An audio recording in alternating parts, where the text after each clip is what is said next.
మీతో ఉండునుగాక. పునీత లూకా గారు రాసిన పవిత్ర సువిశేషంలోని భాగము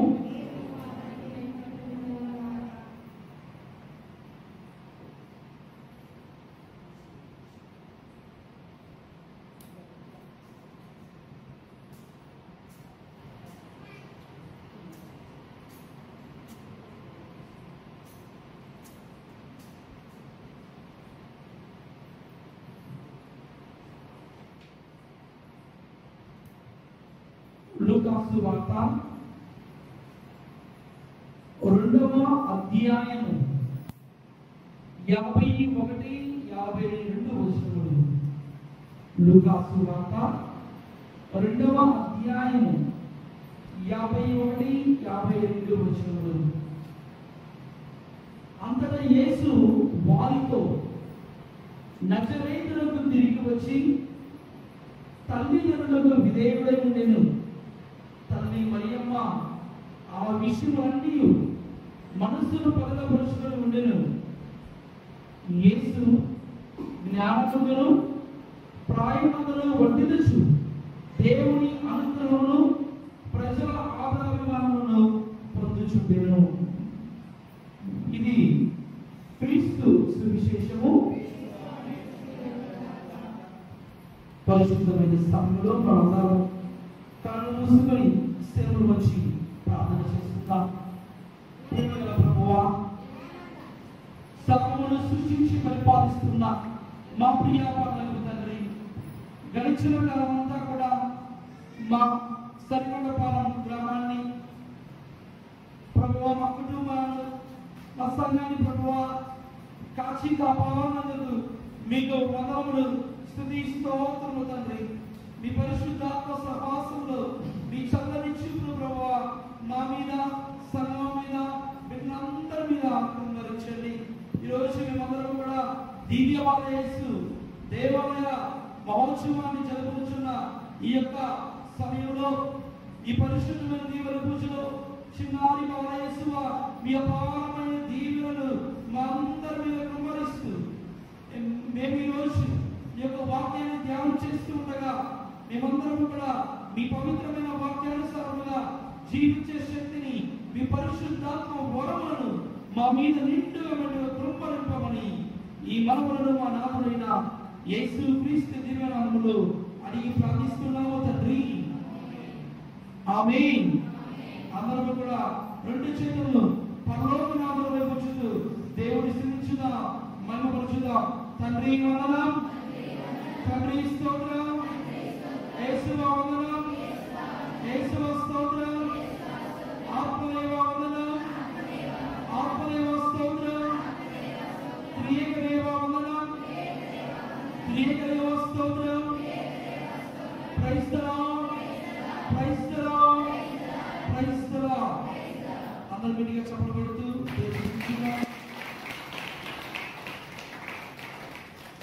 క్రీస్తునాథుని యందు మిక్కిలి ప్రియులకు సహోదరి సహోదరులుగా ఈరోజు మనందరికీ ఎంతో సంతోషం, ఆనందం. ఎందుకు? ఈరోజు మనందరం కూడా మన దేవాలయ మహోత్సవాన్ని అనగా దివ్య బాల యేసు పండుగను జరుపుకుంటున్నాం అన్నారు కదా. చూడండి, చిన్నారి బాల యేసు స్వరూపం చూడండి. బాల యేసు మిమ్మల్ని అందరినీ కూడా చూస్తూ ఉన్నారు. చిన్నారి బాల యేసు మనలో ఆశీర్వదిస్తూ ఉన్నారు.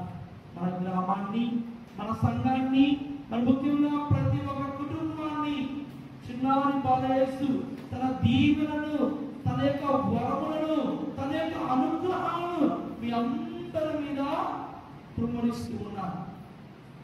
దేవుడు చేసిన ప్రతి మేలుకి రోజు మనము కృతజ్ఞతలై జీవించాలి. అందుకే మన ప్రీతమ విచారణ గురువులు దీవెన పూజ ముందు మన గ్రామ పురవీధుల్లో చిన్నారి బాల యేసు స్వరూపం మనం తీసుకొని మరి పుణ్య పురుషులు, పుణ్య స్త్రీలు మీరందరూ కూడా ఆ యొక్క తేలి ప్రదక్షిణలో పాల్గొని బాల యేసు స్వరూపాన్ని మరి మోసుకొని పురవీధుల్లోకి వెళ్ళా.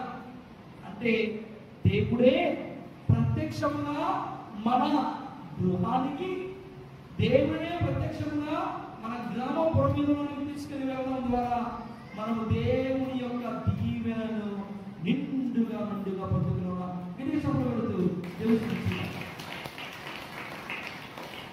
అవునా కదా? చెప్పండి, అవునా కదా? దేవుని దీవెనను పొందుతున్నాం. అయితే ప్రియమైన సహోదరి సహోదరుల, మరి బాలయేసు భక్తి ఎలా వచ్చింది? అది 16వ శతాబ్దంలో స్పెయిన్ దేశంలో, ఏ దేశం అని? స్పెయిన్ దేశంలో ఈ బాలయేసు యొక్క భక్తి, దివ్య బాలయేసు పట్ల, చిన్నారి బాలయేసు పట్ల మనమందరం కూడా ఆ భక్తిని, ఆ ఆరాధనను, ఆ మహిమను చేకూర్చడం ఆనాడు మొదలైంది. ఆ తరువాత ఇప్పుడు మనము చెక్ రిపబ్లిక్ అనే ఆ యొక్క ప్రదేశంలో ఇప్పుడు పిలువబడుతూ ఉంటాం.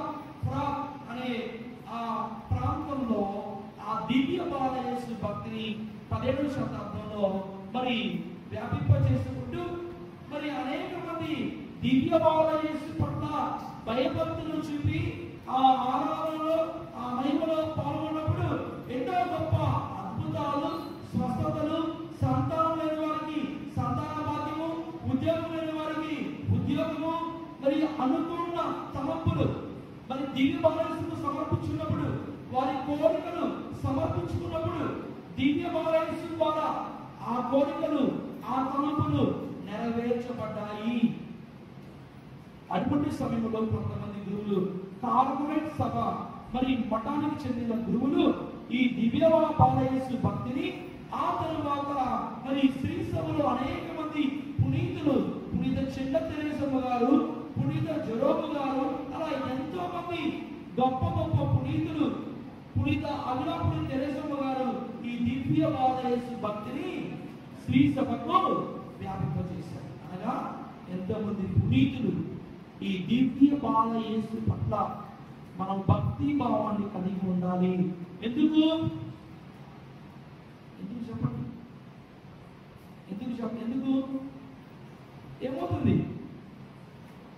దివ్య బాలయేసు ఆ భక్తి భావాన్ని కలిగి ఉంటే దివ్య బాలయేసు పట్ల మనకి ఏం జరుగుతుంది? ఏంటి చెప్పాలి? ఆ దీవెనలు, ఆశీర్వాదాలు వస్తాయి. ఇంకా నేను చెప్పాలి, చిన్నపిల్లలు ప్రయత్నం చేయాలి. ఇంకా మీకు ఏమొస్తాయి? దీవెనలు, ఆశీర్వాదాలు. ఇంకా నువ్వు అనుకున్న పనులు చాలా వరకు వారు ఎన్నో ప్లాన్లు వేస్తారు ఇంటి దగ్గర, అవునా కదా? అది ఇల్లు కట్టడం కావచ్చు, లేకపోతే డబ్బు తెచ్చుకోవడం కావచ్చు, లేకపోతే ఉద్యోగం కావచ్చు, ఇంకా ఏదైనా కావచ్చు. ఎన్నో ప్లాన్లు వేస్తారు. నువ్వు ప్లాన్ వేసింది జరిగిందా? అన్ని జరుగుతాయా? నువ్వు ప్రణాళిక వేసినది, ఒక ప్లాన్ వేసినది అన్ని జరిగిపోతాయా? జరిగిపోవు. కొన్నిసార్లు అది వాయిదా పడుతూ ఉండవచ్చు, కొన్నిసార్లు ఆలస్యం అవుతూ ఉండవచ్చు, కొన్నిసార్లు ఆగిపోవచ్చు. అటువంటి సమయంలో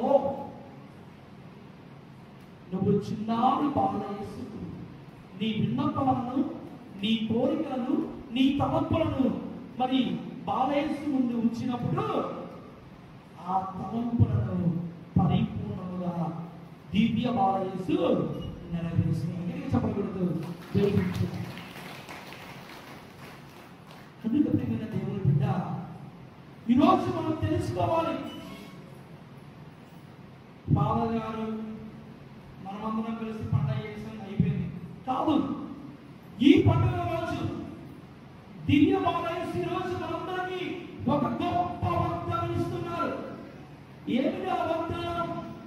మీరు నన్ను ఎంతగా ఆరాధిస్తారో నేను మిమ్మల్ని అంత అధికముగా దీవిస్తాను. మరొకసారి, మీరు నన్ను ఎంత అధికముగా ఆరాధిస్తారో నేను మిమ్ము అంత అధికముగా దీవిస్తాను. ఒకసారి వాక్యం చదువుకుందాం. మార్కు సువార్త 4వ అధ్యాయం 24వ వచనం చదువుదాం. మార్కు సువార్త 4వ అధ్యాయము 24వ వచనం. మీరు శ్రద్ధతో ఆలకింపుడు, మీరు ఏ కొలతతో కొలుతురో ఆ కొలతతోనే వీపును కొలవబడును. Praise the Lord, praise the Lord. మీరు దేవుని దగ్గరికి వచ్చి ఇంతే ఆరాధిస్తే, ఇంతే విలువపరిస్తే మీకు ఇన్నే దేవులు వస్తాయి అన్న కదా. వాక్యంలో ఉంది కదా, మీరు ఏ కొలతతో కొలుస్తారో ఆ కొలతతోనే మీకు కూడా కొలవబడును.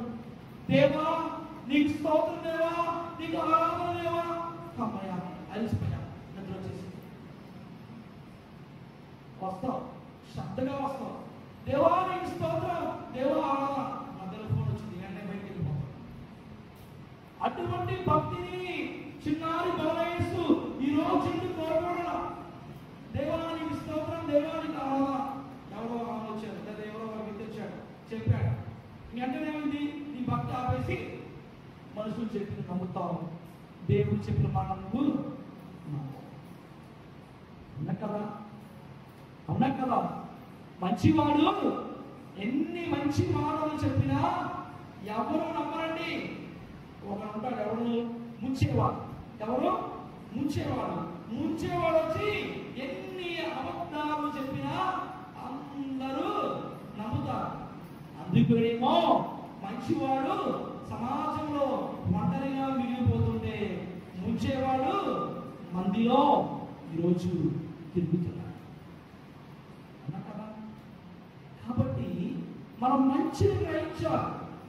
అనగా ప్రియమైన సహోదరి సహోదర, మంచిని గ్రహించడం అంటే మనము మంచి విషయాల పట్ల, దేవుని పట్ల భయభక్తులు కలిగి మనమందరం కూడా జీవించాలి. మనం ఎవరండి, క్షణికమైన బ్రతుకండి. అది కావాలి, ఇది కావాలి, అట్ట ఉండాలి, ఎలా ఉండాలనుకుంటా. దేవుడు మనం దీవించబోతున్నారంట. నువ్వైనా, నేనైనా, ఎవరైనా ఆయన అనుగ్రహం, ఆయన కృప, ఆయన ఆశీర్వాదం మన మీద లేకపోతే మనం ఏ పాటు వాళ్ళం?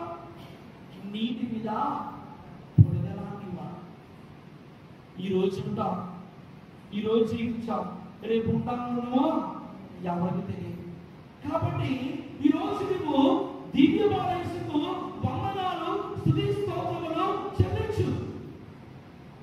అంతేకాని నీవు నాకే అంతా ఉంది, నాకే అంతా తెలుసు, నేను ఎవరి మాట వినను అని నువ్వు గర్వంతో ఉంటే దేవుడు మెచ్చుకో.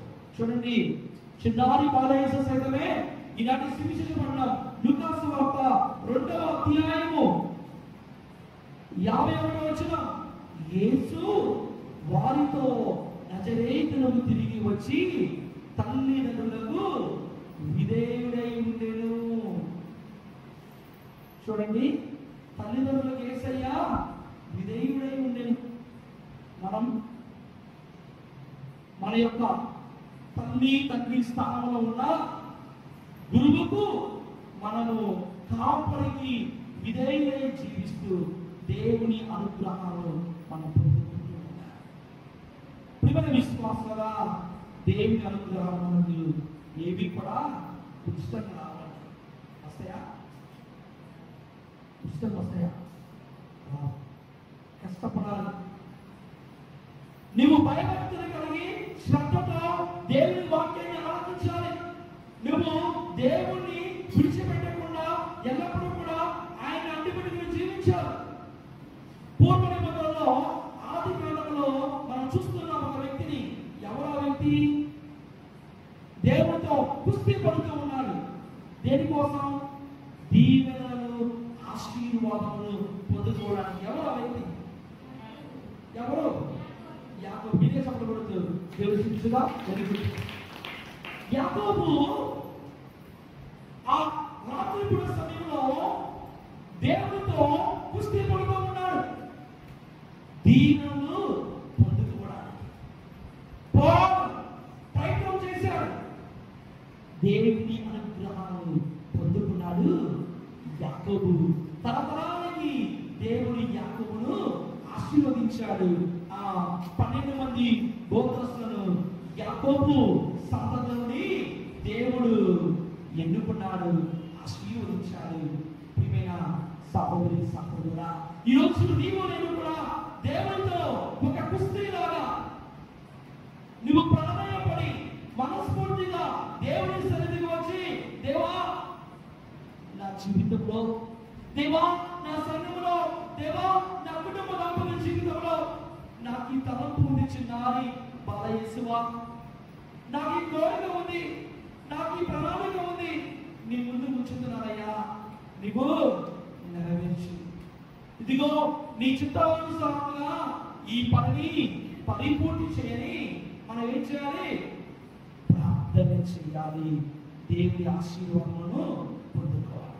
ఇక చివరిగా ప్రియమైన సహోదరి సహోదరా, ఈ రోజు పండుగ మనకు నేర్పిస్తుంది, మనమందరం కూడా సంఘ సమేతముగా ప్రార్థనలో ఉండాలి. చిన్నారి బాలయసు మనందరికీ చెబుతున్న సందేశం అదే. మీరు దేవుని దగ్గరికి వచ్చారు, ప్రార్థన చేసుకున్నారు, మంచిదే. సంఘ సమేతముగా నువ్వు ప్రార్థన చేయాలి. బైబిల్ గ్రంథంలో ఉంది కదా, ఎక్కడైతే మాస్టర్ గారు చెప్పారు కదా, ఎక్కడైతే ఇద్దరు లేదా ముగ్గురు నా నామమున గుడి కూడి ప్రార్థన చేస్తారో నేను అక్కడ ఉంటానని దివ్యమాన యేసు మనందరికీ తెలియజేస్తున్నారు. ఇప్పుడు ఒక చెయ్యి ఉంది, ఈ చేత్తు ఇంకో చెయ్యి కలిస్తే ఏమవుతుంది? శబ్దం, చప్పుడు ఊరుతాయి, అవునా కదా? అంటే నువ్వు ప్రార్థన చేస్తున్న మంచిదే, వ్యక్తిగత ప్రార్థన మంచిది. వ్యక్తిగత ప్రార్థనతో పాటు ఏముండాలి? సంఘ ప్రార్థన ఉండాలి. ఎందుకంటే ప్రియమైన దేవుని బిడ్డ, నువ్వు వ్యక్తిగతంగా ఒంటరిగా ప్రార్థన చేస్తున్నప్పుడు నీకు బలం అనేది సరిపోదు. నీ వ్యక్తిగత ప్రార్థనకు బలము కావాలంటే ఎక్కడికి రావాలి? సంఘానికి రావాలి. సంఘానికి రావాలి, ఎక్కడికి రావాలి? దేవాలయానికి రావాలి. పరిశుద్ధ దీవెన పూజలో పాల్గొనాలి. నీవు సంఘ సమేతముగా పరిశుద్ధ దీవెన పూజలో పాల్గొనడం ద్వారా దేవుని అనుగ్రహాలు పొందుకుంటావు. యేసుక్రీస్తు ప్రభుని దివ్య శరీర రక్తమును స్వీకరించడం ద్వారా నీవు నిండుగా సమృద్ధిగా దివ్య బాలయేసు యొక్క దేవుని యొక్క దీవెనను పొందుకుంటావు. కాబట్టి నేను ప్రార్థన చేస్తున్నా కదా, దేవా నీకు వందనములు స్తోత్రం ప్రార్థన చేస్తున్నా కదా, సరిపోదు బిడ్డ. ప్రియమైన విశ్వాసులారా, ప్రియమైన విశ్వాసి, ఈ రోజు నేర్చుకోవాలి, నీ ప్రార్థన సంఘముతో కూడిన ప్రార్థనగా ఉండాలి. కనుక ఈ పండుగ రోజు మనమందరం కూడా దేవుని రోజు మనందరికీ ఒక గొప్ప వాగ్దానం ఇస్తుంది. ఆ వాగ్దానం ఏమిటంటే మరొకసారి తెలియజేస్తున్నాను, మీరు నన్ను ఎంతగా ఆరాధిస్తారో నేను మిమ్మల్ని అంత అధికముగా దీవిస్తాను. దేవుని మాటలను మదిలో ఉంచుకుంటూ చిన్నారి బాధ చేస్తూ మన సంఘాన్ని, మన కుటుంబాలను, బిడ్డలను దీవించుకున్నాక ఆమేన్.